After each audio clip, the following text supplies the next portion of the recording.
तो welcome bank. स्वागत करा तानी भोजपुरी एफएम चैनल पे।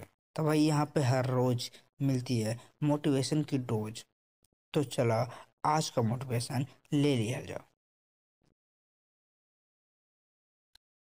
चला उठा, अपन जंग की तैयारी करा। तू का सोचा तारा तारा से ना हो पाई। तू का सोचा तारा तारा बस की नहाई।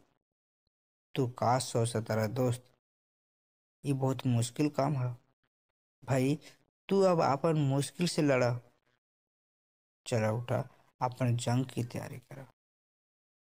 भाई तू एक योद्धा बड़ा, तारा के अपन मुश्किल से डरे के ना चाहिए। तारा के नर्वस ना होके के चाहिए, कहा के तू अंदर से स्ट्रांग बड़ा। चलो उठा, अपन जंग की तैयारी करा। तारा के अपन मुश्किल के हरावे के बा ना। तारा के अपन जंग जीत जावे के बा ना। तारा के अपन मुश्किल के हरावे के बा ना। तारा के जंग जीत जावे के बा ना। तो भाई कर तैयारी, अपन हौसला बुलंद करा।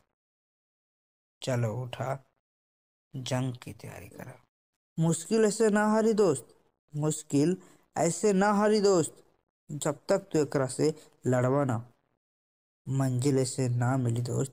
जब तक तू कुछ करवा ना।